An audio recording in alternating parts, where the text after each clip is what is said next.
Está no ar o podcast que vai tocar as suas ideias.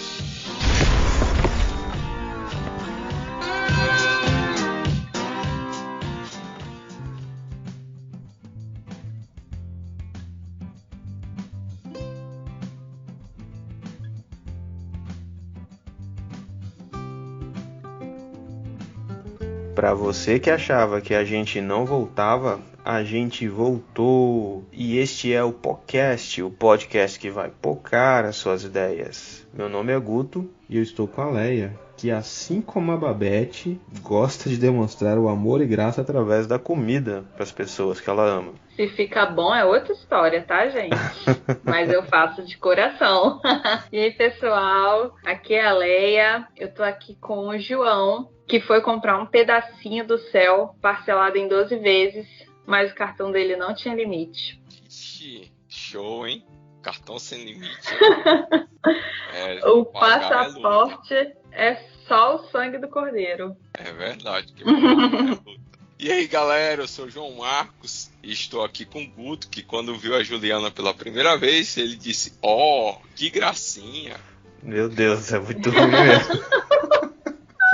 Eu falei que ia ser beijo. Pois é, gente, estamos nós três aqui para trocar uma ideia sobre um tema que é muito importante na história da teologia ou da Bíblia, que talvez seja o tema mais importante da Bíblia, segundo Philip Yancey, não sou eu que estou dizendo isso. E a gente vai conversar hoje um pouco sobre graça, tema que a gente canta muito, né? Temos muitas músicas sobre, e a gente quer falar um pouco mais sobre isso, da perspectiva da igreja, se a igreja tem sido instrumento da graça de Deus no mundo ou não. Então fica com a gente aí, e ouve aí os salves e recados, e daqui a pouco volta aqui com a gente pra gente trocar essa ideia.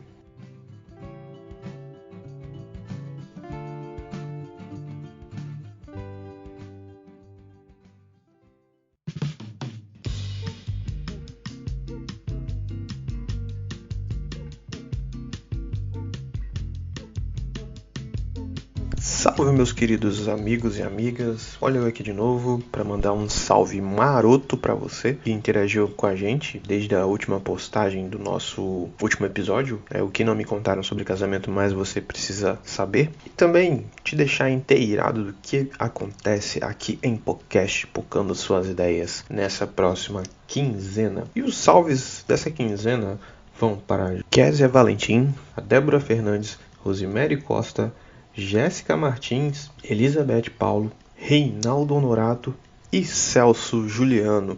Eu quero mandar um abraço caloroso para cada um de vocês que interagiu com a gente ao longo desses 15 dias, você que compartilhou em suas redes sociais, nos seus stories. A gente fica muito feliz por você ter interagido com a gente, por ter comentado nas nossas redes sociais. Então, um abraço bem forte no coração de vocês.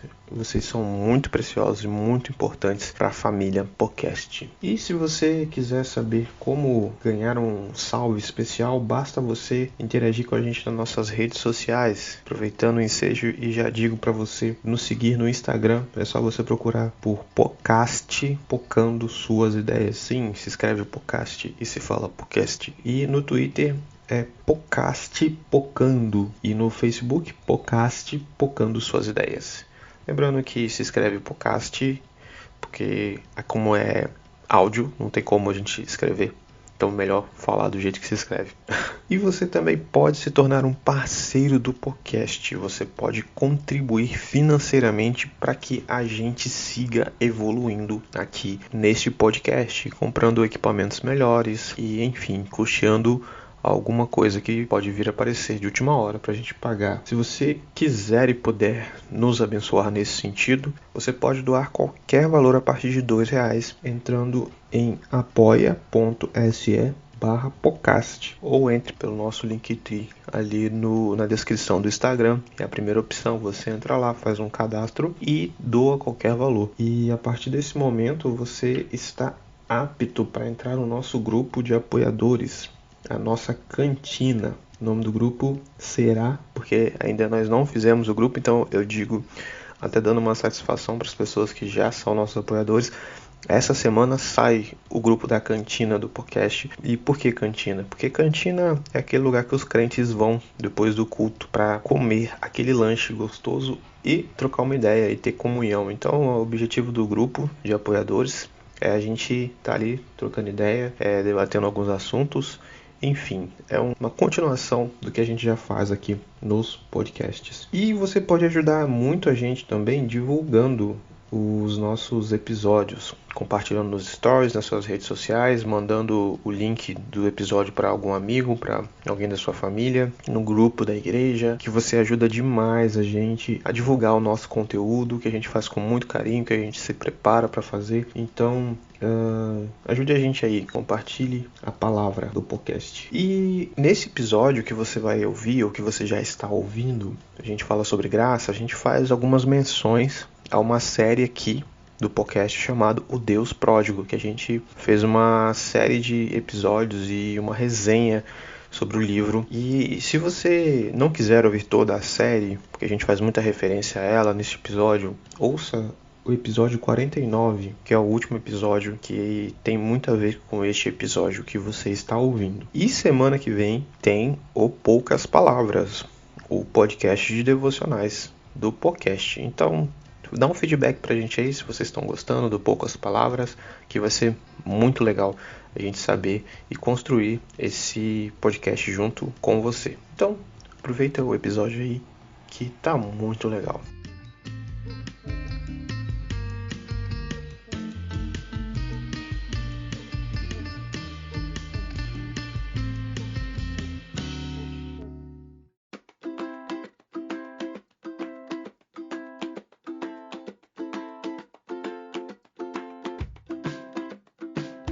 Muito bem, galera, bora trocar ideia sobre esse tema, graça, que é tão falado nas nossas igrejas, nas pregações, nas músicas. A gente vai entender um pouco melhor o que é esse conceito teológico, mas para isso eu quero trazer uma história que o Philip Yancey traz no comecinho do livro Maravilhosa Graça. A gente não vai fazer uma resenha do livro, a gente vai trazer algumas ideias que o livro traz, vamos trazer citações de outras leituras que a gente já fez, de outros conceitos.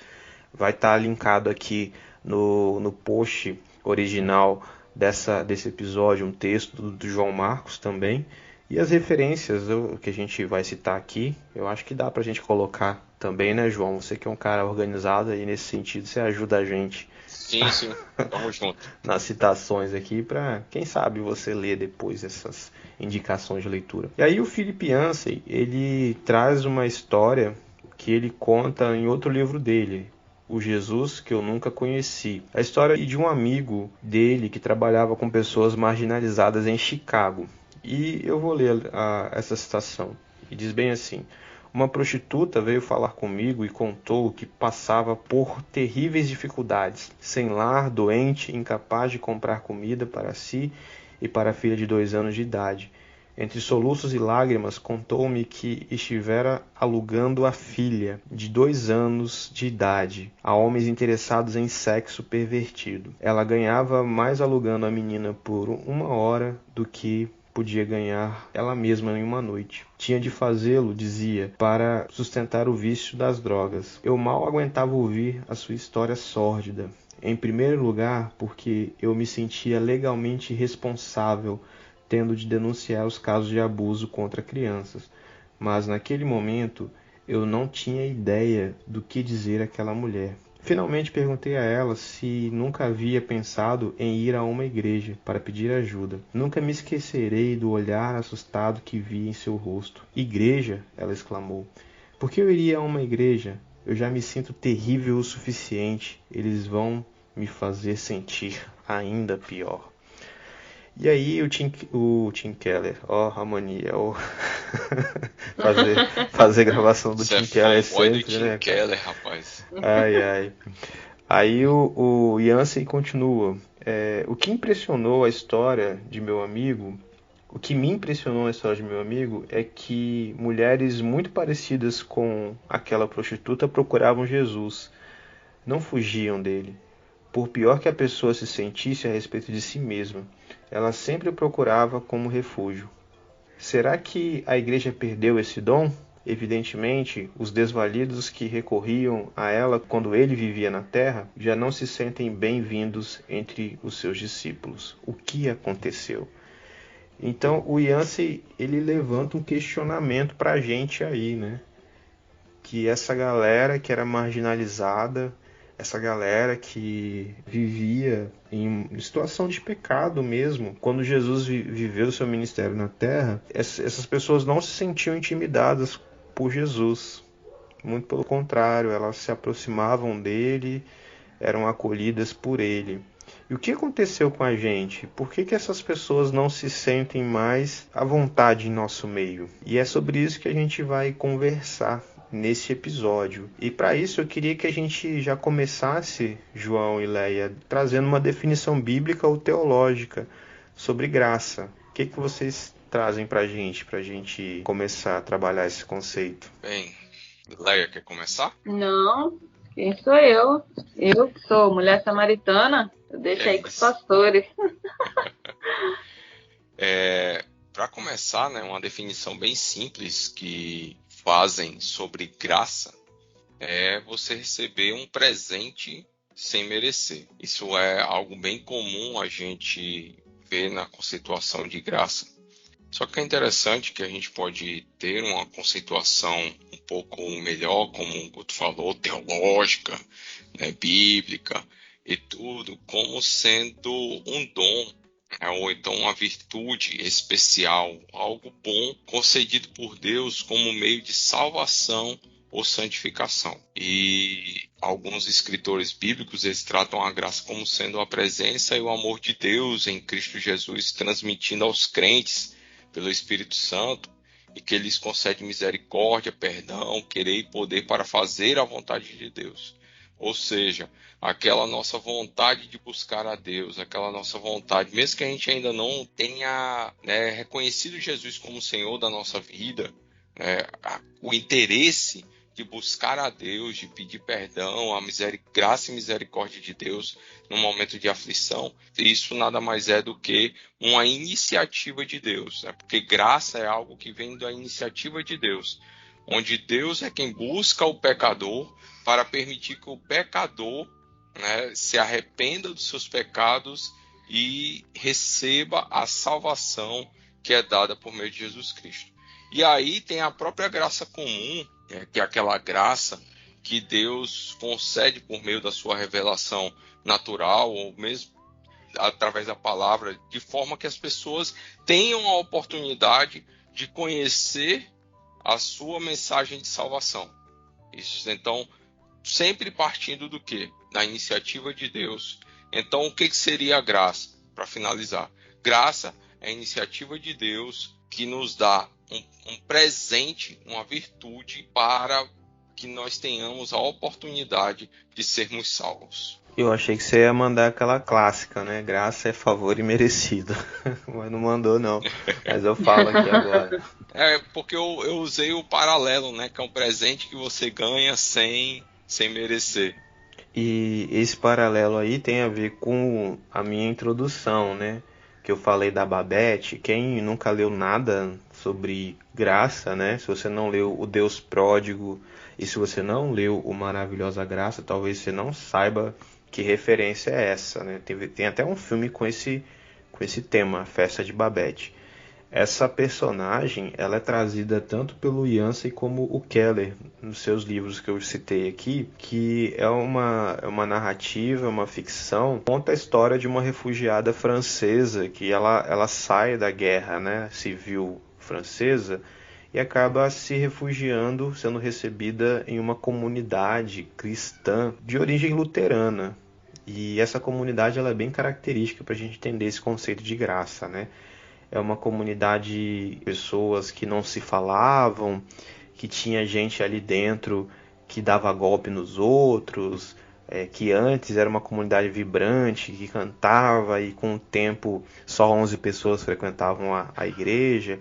E a Babette chega nesse contexto e muda essa realidade, né? Ela começa... Todo mundo gostava dela e tudo mais. E aí tem um momento que ela ganha 10 mil francos, uma fortuna na época. na loteria. E aí, ao invés dela ir embora, cuidar da vida dela, ela resolve fazer um banquete para todo mundo, para as pessoas dessa comunidade problemática. E aí, durante esse jantar que ela organiza, algumas coisas começam a acontecer ali, né?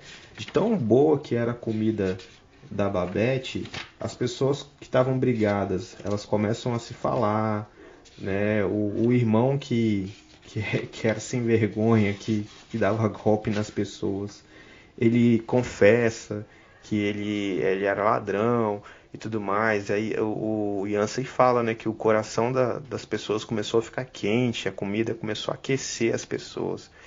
E essa comida nada mais é do que a demonstração de ações de graça, de ações graciosas na comunidade, né? Então, quando uma igreja ela tem ações graciosas, ela aquece os relacionamentos e as pessoas começam a se tratar melhor, sabe? Elas começam a demonstrar o amor de Deus. E eu achei muito massa essa referência da Babette. Esse banquete aí me lembrou um livro que a Ruth leu na escola, que é Sopa de Quê, o nome. E tem o cara, ele não tinha nada, com muita fome, ele pegou uma pedra e disse que ia fazer uma sopa de pedra. E aí pediu uma panela emprestada, água e tudo, e começou, mas essa sopa aqui ia ficar bom se tivesse cebola. Aí um foi e arrumou a cebola. E aí ele começou a juntar a comunidade, e era basicamente isso. As pessoas mal se falavam, estavam em conflito, né? E aí no final tava todo mundo sentado junto, tomando a sopa, que não era só de pedra. A pedra foi um pretexto para poder ele conseguir os vários ingredientes aí. Então eu achei uma paródia muito interessante do banquete de Babette. Bem Eu acho legal. que a autora fez isso. É um livro infantil, né? Eu vou até falar para Ruth quando ela estiver maiorzinha, né? Já estiver entendendo o que é marmota de sopa de Babette. Sopa não, né? Banquete de Babette. Eu vou dizer, você leu essa história mais ou menos naquele livro. Legal. Mas o conceito, Guto, como você falou, em Romanos 5:20, usa a expressão graça, não só lá, né? Eu estou usando esse texto como exemplo, que vem do grego. Qual é o termo grego, Guto? Você que é um... Tá. Sim. É caris. Caris. Vem de carisma também. Show de bola. Posso estar errado também, que eu não sou lá grandes coisas em grego, não. Porque o burro aqui é chamar de charis, né? Mas é caris. Tá bom? Obrigado aí. Obrigado aí, Guto. Essa palavra, ela era usada para expressar o que estava no coração quando eles admiravam o belo, né? Aquilo que é admirável na natureza, na arquitetura, na poesia. Então, se a gente tem o conceito de graça, né, como um presente, uma dádiva dada a alguém que não merece, sem intenção de receber algo em troca, a gente pode entender então nessa relação de caris, né, por isso que eu brinquei, né, que o Guto, quando viu a Juliana pela primeira vez, que gracinha, né, no sentido de que, coisa bela, coisa admirável, né, pessoa admirável, né, que beleza. Então, quando a gente junta esses termos, a gente pode perceber que a graça de Deus é um ato maravilhoso demais, admirável demais, inigualável por parte de Deus para conceder ao ser humano que, em Romanos capítulo 1, apresenta como inimigo de Deus. Então, Deus tem a iniciativa, um ato maravilhoso e admirável demais para buscar o ser humano, que até então era seu inimigo, como uma forma de conceder a ele favor para que ele tenha salvação. É o Deus pródigo, purinho isso aí, purinho. É o Deus que gastou muito com alguém que não valia nada e chamou para o banquete essas pessoas que não valiam nada. Né? A festa de Babette também fala isso. Alguém que gastou tudo que tinha para dar para quem não deu nada para ela. Né? E essa definição também o Yancey traz, né? Que graça é algo que custa tudo para alguém, para quem doa, e nada para quem recebe. Então a gente já começa a entender, né? O que é graça. Aquela parábola também do homem rico que preparou um banquete, chamou os amigos dele, ninguém foi. Aí ele mandou chamar todo mundo que estava na rua qualquer pessoa, andarilho, mendigo, todo mundo. E todo mundo comeu lá na casa dele, né? Também mostra pra gente como é a graça, né? Pois é, a graça é isso, né? A graça é, como o João falou, algo que vem de Deus. E aí a gente já começa a fazer uma ideia de se a sociedade vê isso na igreja, né? Mas a gente vai chegar lá, só tô adiantando. Então, graça tem a ver com doar. A igreja, já só vou começar a provocar a gente, tá? A igreja, ela tem sido doadora ou ela tem sido mais vampirizadora, sabe? Querendo receber, querendo, enfim. Sanguessuga, né? Sanguessuga. A sanguessuga tem duas filhas, a saber, Dadá. Dá. A versão do fruto 30, sagrado 15. é mais irada. Fruto sagrado. Eu canto de vez em quando. Mas aqui tem o João e Leia, a definição hebraica de graça, que também pode ser traduzida por misericórdia, que é a palavra chesed. Chesed em hebraico, ela tem uma ampla tradução, são várias palavras, dentre elas graça. Graça, bondade, favor, benevolência, misericórdia, amor e caridade. Então, a gente começa a entender um pouco mais o que é essa palavra, embora a gente use muito ela, graça, né? É muito massa, cara. Eu vou ter que fazer mais referências ao Yancey, que ele fala como que essa palavra ela tá presente no nosso dia a dia, né? A gente dá graças antes de comer, a gente se sente agraciado, enfim. Então, como que essa palavra está presente? No contrário também, né? Quando alguém faz algo ruim, a gente fala, fulano caiu em desgraça. Quando o cara não agradece, a gente fala, você é um ingrato. Então, essa palavra ela está muito presente no nosso dia a dia. E aí, quando a gente vai para essa tradução do hebraico de chesed, né, que é graça, bondade, favor, benevolência, misericórdia, amor e caridade, a gente começa a entender um pouco mais do que isso significa. A definição clássica, né, favor imerecido, mas eu trouxe aqui alguns versículos onde elas aparecem no Antigo Testamento. Por exemplo, Miqueias 6:8. Onde Deus está ali conversando com o povo e ele diz o seguinte: ó povo, o Senhor já declarou o que é bom e o que ele requer de você, que pratique a justiça e ame a misericórdia e ande humildemente com seu Deus. Misericórdia aqui é chesed, né, que também é graça. Então Deus, o que ele quer da gente? Que a gente ame a misericórdia. O que isso quer dizer? Que a gente ame ou haja da maneira que ele trata as pessoas em situação de opressão. É muito interessante isso, que essa palavra chesed aqui em Miqueias 6:8 tem a ver com os desvalidos. Que a gente começa a entrar lá na minha introdução da prostituta que não via na igreja um abrigo. Então, Deus quer que a gente seja gracioso com os oprimidos, né? E aí, em outro lugar que chesed aparece no Antigo Testamento, aparece em muitos lugares, mas eu separei só essas duas aqui, que é Lamentações 3, 22 e 23, que diz assim: as misericórdias, né, chesed, do Senhor, são a causa de não sermos consumidos, porque as suas misericórdias, mais uma vez, chesed, não têm fim, elas se renovam a cada manhã. Então, aqui, misericórdia, o chesed, é a causa de que o povo não é destruído. Lembrando que aqui em Lamentações, muito provavelmente o povo já estava no exílio. Estava no exílio, a cidade destruída, e havia um restante que estava lá na Babilônia, né? E aí o profeta, ele tem essa revelação de Deus de que a causa deles não serem destruídos, totalmente aniquilados, como diz a tradução católica, é o chesed de Deus, né? A graça de Deus, a misericórdia de Deus. Nesse momento aí, o profeta Jeremias ele já estava sofrendo no exílio, né? Enquanto Daniel e Ezequiel foram para o exílio, ele ficou com o povo remanescente de Israel. Então ele estava vendo na prática a desgraça que estava acontecendo ali, naquela região, né? A cidade destruída, o templo destruído, o povo em miséria, porque quem ficaram foram os pobres. E alguns guerreiros que depois que se rebelaram contra o governador, né? E que arrastaram o restante do povo para o Egito.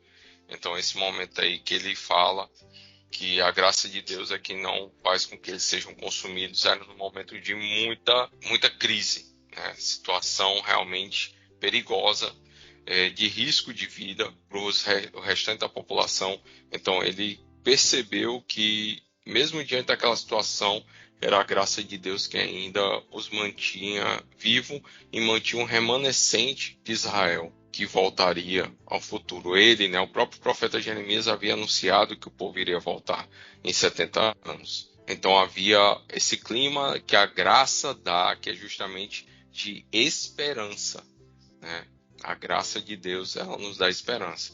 Agora, Guto, eu tenho uma provocação para fazer, cara. A gente levantou essa questão aí, né, da prostituta, pá, e tudo. E a gente sabe que tem muita gente que usa a graça como desculpa para viver na fossa, né? Viver afundado no pecado. E aí, como é que a gente lidar com isso?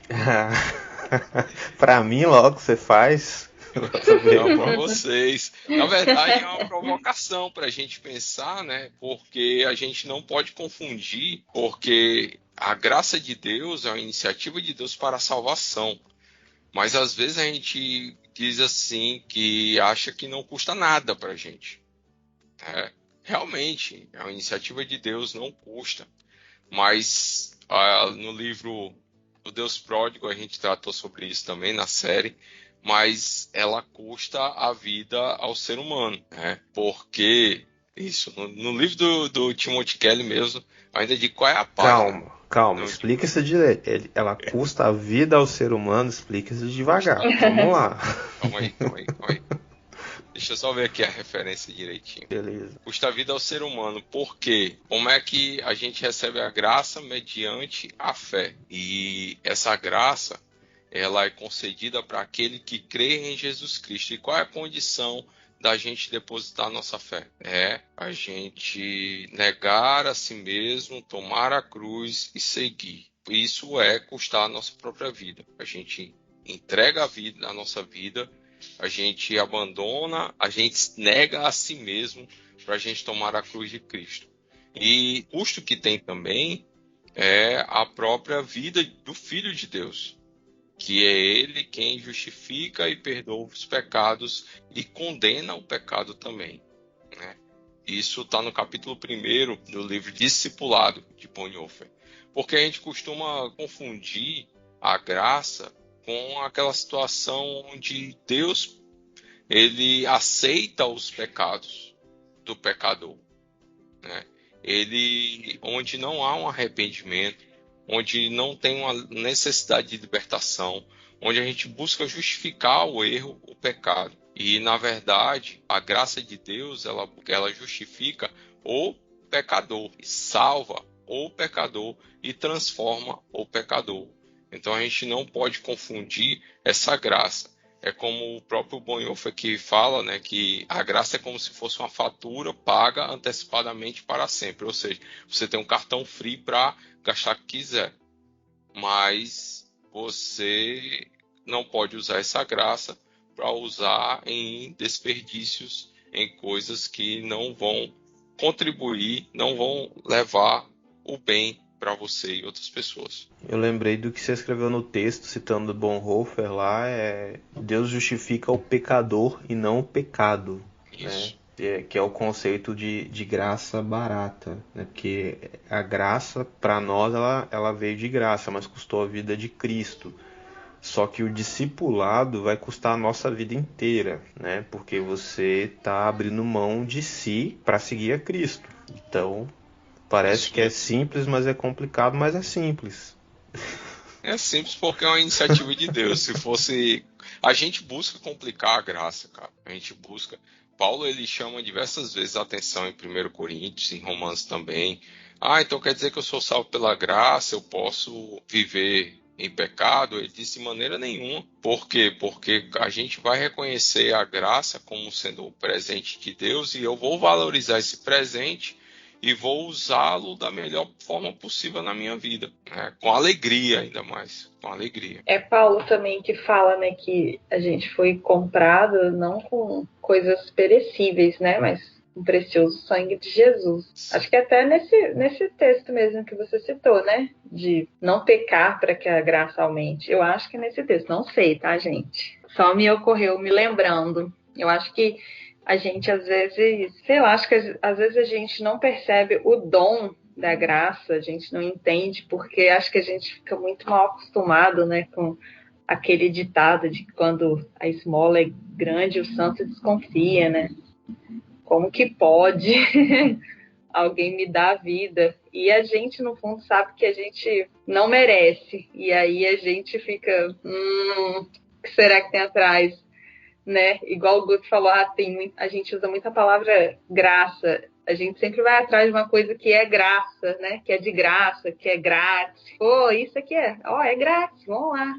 Mas a gente fala, mas tem uma letrinha miúda aí, mas tem alguma coisa. Eu lembrei de uma história que o Keller conta, falando desse tema lá no Deus Pródigo, de uma senhora da comunidade dele que ela estava batendo cabeça, ela estava com dificuldade de entender essa ideia de graça, porque ela estava assim, como assim, eu não tenho que fazer nada para merecer? E ela estava achando ruim. E aí o Keller falou assim, não, Deus já fez por você. Aí ela começou a entender e tudo mais.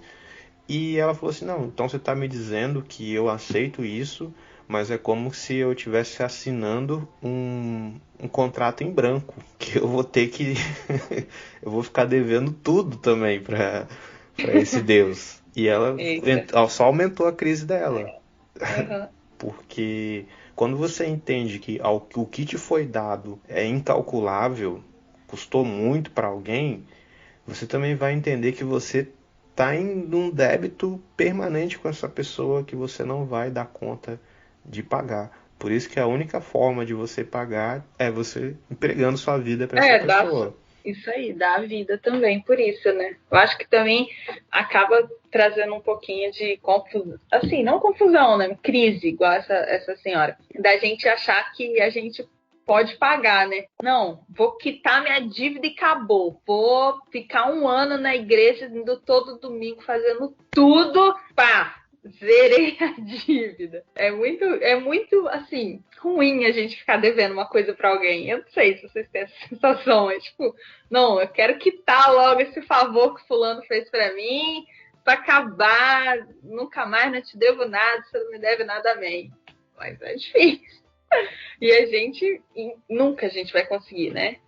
Quitar essa dívida, entre aspas, né? Esse preço que o Senhor pagou pela nossa vida, que nem valia nada. Isso que é o pior ainda. Aí, gente, a gente começa a ver o seguinte, né? O que é graça? João já deixou claro aí nas referências que a gente colocou também que é algo que vem de Deus, é característica de Deus. E o seu povo acaba herdando isso e sendo esperado isso, porque se é algo que é atributo de Deus, os seus filhos precisam também ser amorosos, né? Ser graciosos. E acaba sendo natural para o mundo, as pessoas de fora da igreja, esperarem ações graciosas da igreja. Ações de que a gente doa sem precisar receber nada em troca. E a gente vê isso em algum grau. Eu não vou aqui ser tacar pedra na igreja e falar que não é feito. É sim, nós conhecemos alguns trabalhos onde se é feito trabalho de ação social com crianças, com mulheres, com dependentes químicos, nós conhecemos isso. Mas se a gente for fazer um recorte um pouco maior da igreja, a igreja que aparece na televisão, nos horários alugados pelos televangelistas, né? A igreja que está associada a um discurso de ódio. Enfim, eu já estou começando a dar resposta para a pergunta que eu vou fazer. A sociedade vê na igreja essa graça que há em Deus. A igreja tem sido essa demonstração de graça para o mundo? O que vocês pensam sobre isso? Cara, sendo bem direto, de forma bem genérica, não. O que a igreja tem mostrado para a sociedade, estou sendo bem generalista, bem genérico, certo? É aquela comunidade que toca fogo na casa da senhorinha porque ela é macumbeira. É o povo que manda boicotar loja X ou Y porque faz apologia à homossexualidade, né? A gente fala mal dos homossexuais, homoafetivos, porque adotam crianças e, enquanto isso, a gente fica de braços cruzados e não move uma palha para adotar criança. Ou então a gente diz assim, não, mas a nossa igreja ela sustenta um orfanato. Mas quando o irmão da igreja chega com um filho adotivo, ele vai dizer, você teve coragem, entendeu? Isso é falta de graça, mano. Isso é falta de graça. A gente critica a igreja que foi lá e reconstruiu a casa da senhorinha que tocaram fogo porque estava ajudando a reconstruir um terreiro de candomblé. Então, isso é falta de graça. São alguns exemplos que eu trago aqui bem práticos assim no nosso dia a dia. Cara, eu tô vivendo um momento na minha vida que confesso que eu tô preocupado. Por quê? Deixa eu explicar. Eu tô estagiando, tô terminando a minha licenciatura agora e já comecei o estágio na escola, o estágio obrigatório. Só que aí, cara, eu não tenho certeza se os professores lá, que eu tenho trabalhado junto no estágio, sabem que eu sou pastor. Porque não é uma coisa que eu fico falando, né? Eu prefiro que as pessoas vejam algo em mim e descubram isso pelas minhas atitudes, que eu sou crente e tudo mais, mas não é algo que eu fico falando. Só que aí, cara, eu já tô me preparando para quando eles descobrirem, quando eles questionarem, eu tiver que falar e tudo mais. E como que eu vou explicar para eles, né, que eu sou crente, que eu sou cristão, que eu sou pastor? Aí eu penso e falo assim, cara, eu sou crente, mas eu não sou igual o Malafaia. Eu vou ter que explicar pra eles que eu não sou Isso é igual, falta de graça. que eu não sou igual o Malafaia, né, que eu não sou igual o Valdomiro Santiago, que eu não sou igual essa ala da igreja que apoia Bolsonaro, pelo contrário, né? Então, é complicado, cara, porque hoje eu vejo que as pessoas que estão de fora olham para a igreja e vê um bloco só. Quer ver outro exemplo? Aqui no estado do Espírito Santo teve o caso de um pastor, suposto pastor, lá em Linhares, norte do estado, que estuprou e matou queimado os dois filhos dele, né? Eu acho que vocês se lembram disso, teve repercussão nacional, o ouvinte que está ouvindo também Sim, sim. já deve ter Ele ouvido tá até isso. em julgamento, o júri popular esses dias aí, E tá pra rolar. vai para júri popular. Aí, nessa época, cara, tomou uma repercussão muito grande, e aí um amigo de Facebook que não é crente veio me questionar, sabendo que eu era pastor, perguntando por que que a gente não faz nada em relação a esse cara. O que que ele estava vendo? Ele estava vendo, você é crente, e ele também é crente, você é pastor, ele também é pastor, por que que vocês não fazem nada com esse cara? Como é que vocês permitem um cara desse fazer um negócio desse, né? Fazer uma desgraça dessa? Então eu acho que, infelizmente, notícia ruim vem demais, né? Eu acho que é isso que tem sido demonstrado. Mas, como eu falei, tem coisa boa também, né? Eles olham para a igreja e de vez em quando vê uma coisa boa. Cara, se a gente for olhar de forma individual, né, ou os crentes, né, pessoas, a gente vai ver muita graça. As pessoas vão enxergar muita graça, porque de forma geral também eu vejo nos irmãos, né, nos cristãos evangélicos de forma individual, eu vejo boa vontade em ajudar, em orar pelo outro, em ouvir os outros. Às vezes as pessoas elas reproduzem aquilo que elas aprendem na igreja, devido à falta de graça que elas ouvem, e elas reproduzem achando que estão ajudando, que estão contribuindo. Mas a intenção é de conceder graça, é de receber, é de abraçar. Então, assim, quando a gente olha de forma individual, cara, eu percebo que existe muita graça sendo liberada pela igreja, como um reflexo mesmo da ação do Espírito Santo na vida das pessoas. A gente precisa melhorar muito para que isso alcance toda a igreja, para que isso seja visto de forma pública. Agora, tem muitos desafios que a gente ainda está aprendendo a lidar. Então, são esses desafios hoje que são bastante batidos na mídia, que demonstram a falta de graça. E a partir do momento também que a gente reproduz uma mensagem de ódio contra esses falsos evangelistas que são conhecidos, a gente também tem que tomar cuidado para que a gente também não esteja faltando com graça com eles, né?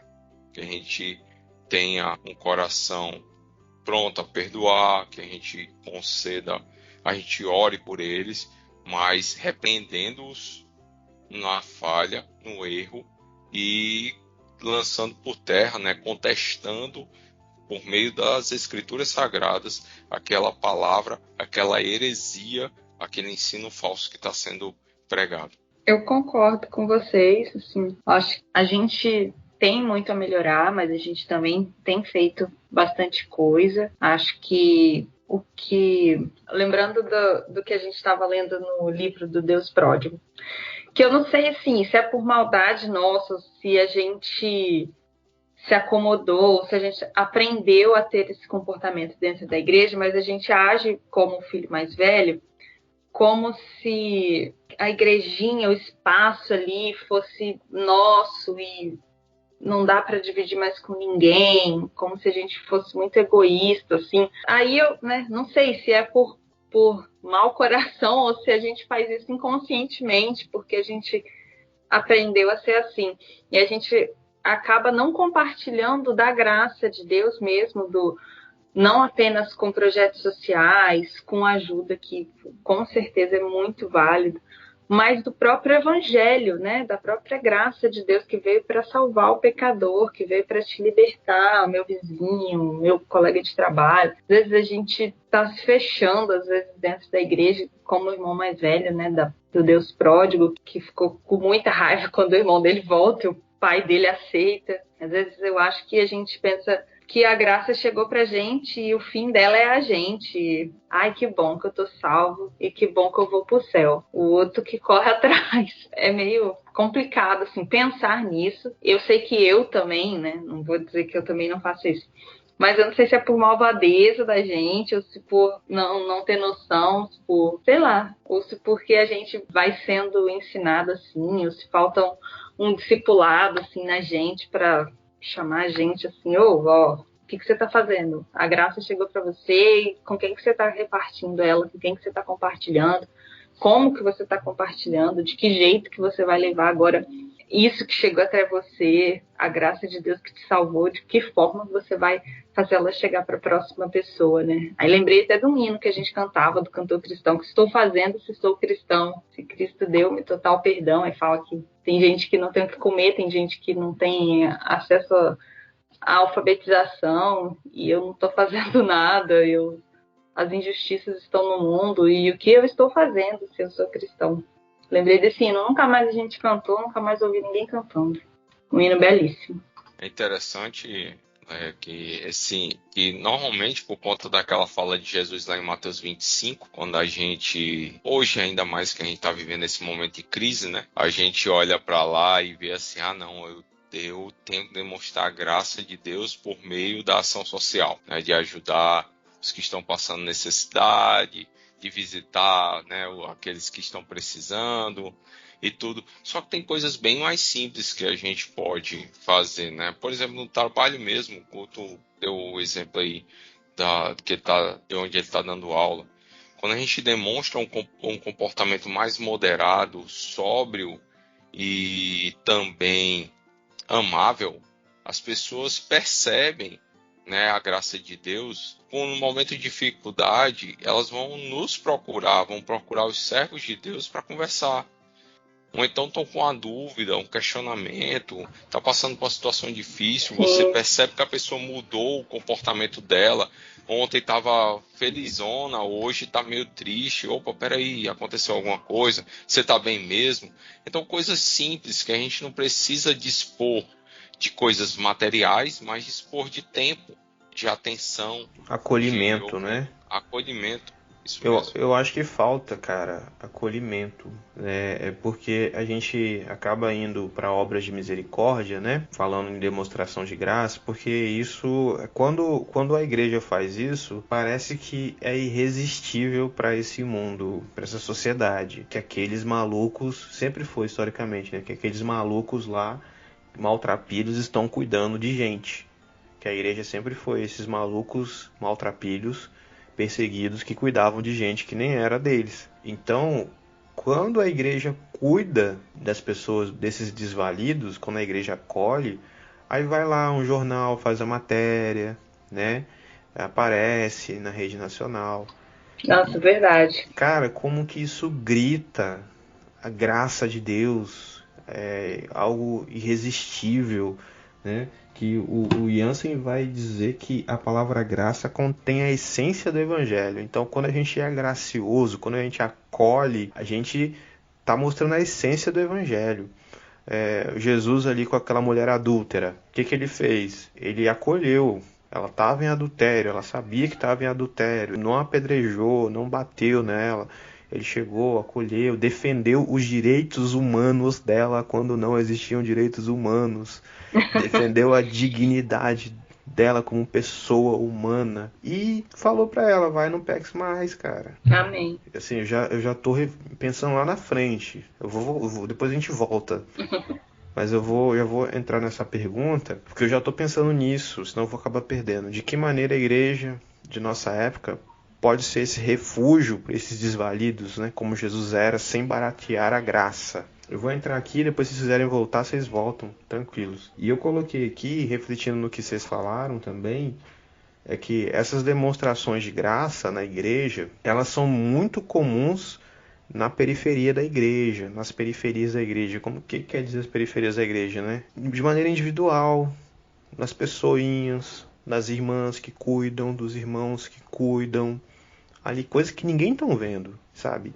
Ali, nessa comunidade, eu vejo muito disso, sabe? Nessa coisa mais orgânica da igreja, nessas pessoas.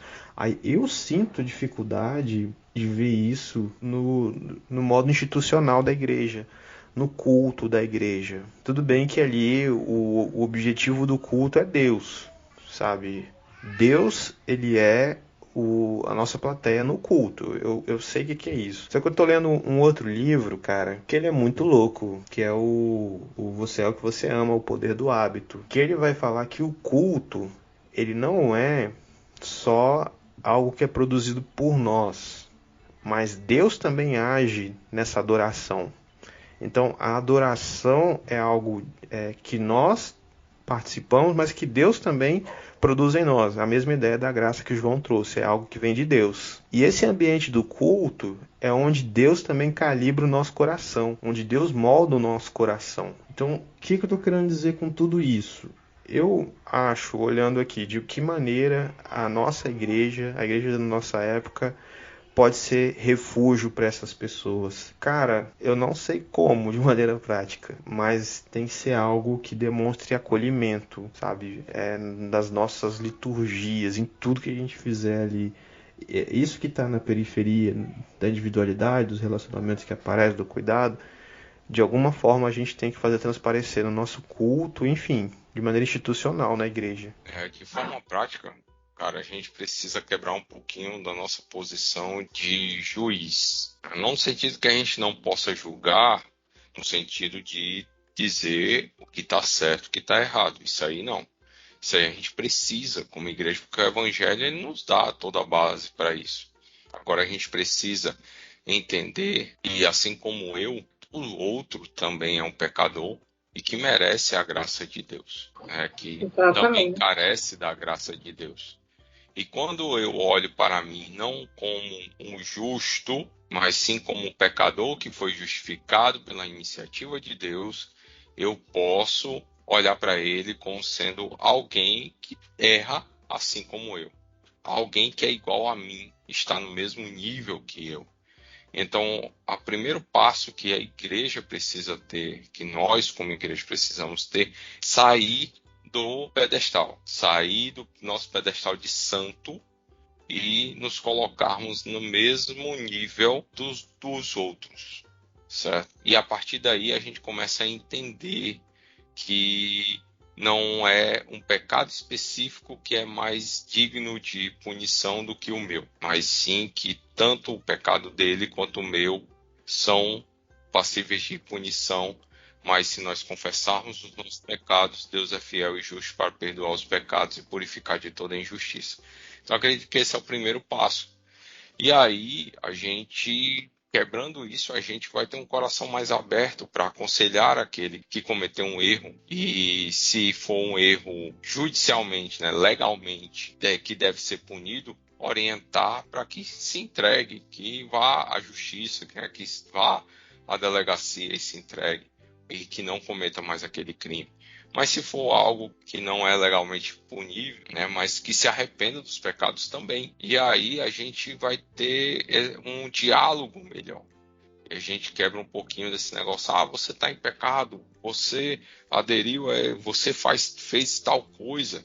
Então, é que eu não estou querendo entrar especificamente em alguns tipos de pecado, mas pecados clássicos, né? Você adulterou, então você traiu sua esposa, então você cometeu um pecado maior do que o corrupto.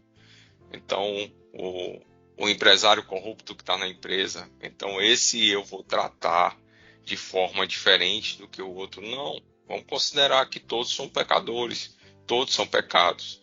O pecado não é aceito diante de Deus, mas o pecador que busca o arrependimento, ele é aceito.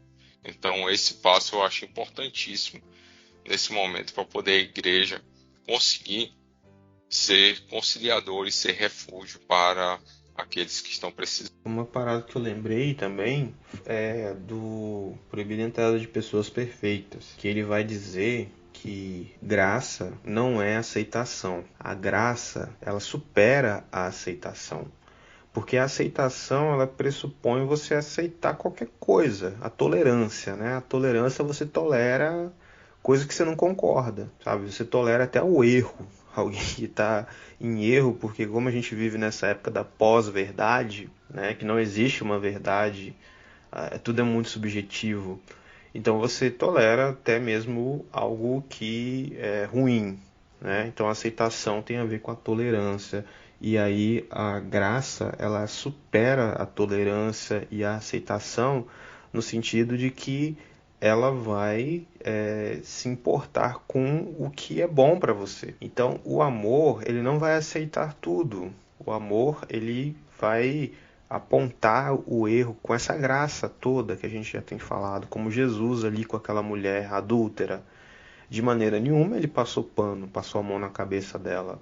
Não, eles estão errados, porque eles queriam te matar. Não, e Jesus falou, não, eles estão errados porque eles queriam te matar. Mas minha filha, você também, né, vai no pex mais.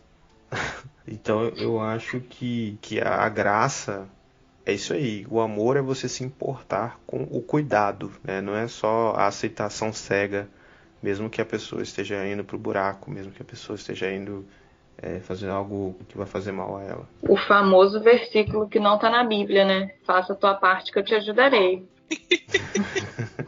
Meu pai fala muito.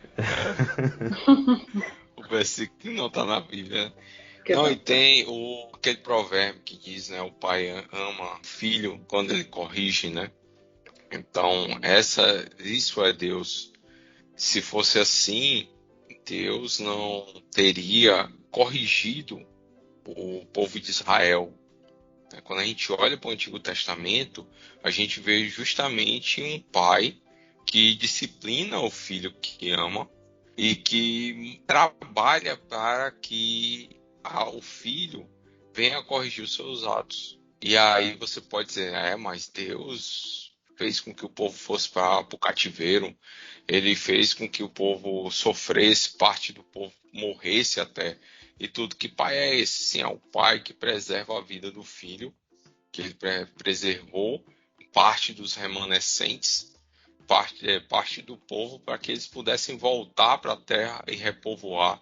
E hoje, né, entrando já numa próxima pauta futura, a gente vê um Estado de Israel, que eu já meto aqui a alfinetada, que não é o povo de Deus, da atualidade. Poxa, João, Certo. você tá queimando pauta futura, velho. Talvez Mas- o editor tire isso aí, viu? Não, tira não, que é, Deixa que pra é aguçar a curiosidade. provocação para a próxima pauta. Né? Então, a gente vê uma nação forte, entendeu? Seria enquanto outras nações não viveram esse tempo todo e não chegaram e não existem mais. Então a gente vê a graça de Deus nisso. A gente vê a graça de Deus quando um ente querido morre, que a gente ora e pede a Deus assim: Senhor, cura o teu filho, né? Que o Senhor possa tirá-lo.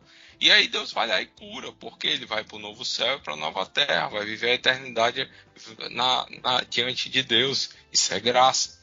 Isso é graça quando a gente está aqui vivo, passando por um momento de dificuldade, a gente ainda pode acordar todo dia. Isso é graça de Deus. E muitas outras coisas. Amém.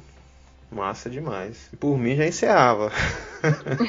Depois dessa que o Show. João falou aí, É. já encerrava já. Excelente. E deixar a provocação pro ouvinte aí. O que você acrescentaria nessa conceituação, nessa nossa problematização aqui? O que é graça? Qual o conceito de graça que você tem? Comenta aí nos nossos comentários. Onde que você acha que a igreja tem falhado mais, né? Eu achei legal um outro episódio que o Ricardinho discordou de uma parada que o Vinícius falou. Então você pode discordar da gente também. Fique à vontade aí. E se você gostou desse episódio, manda, compartilha para alguém. Bora, como eu sempre falo aí, bora continuar essa conversa em outro ambiente, né? Bora entrar em crise junto com a gente também em algumas paradas aí, beleza? É isso aí. Se você também tiver uma definição de graça, né, além do hebraico e do grego, quiser trazer em latim, russo, chinês aí, traz aí também, compartilha com a gente.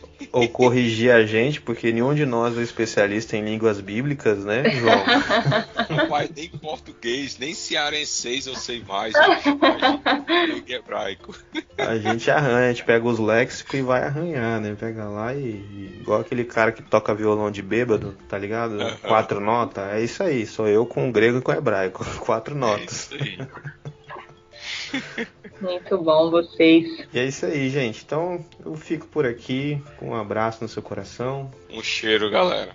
Antes de mandar meu bordão final, eu queria só citar um trechinho do livro do Papa Francisco. O nome do livro é O Nome de Deus é Misericórdia, que ele fala assim: a igreja não está no mundo para condenar, mas para promover o encontro com aquele amor visceral que é a misericórdia de Deus.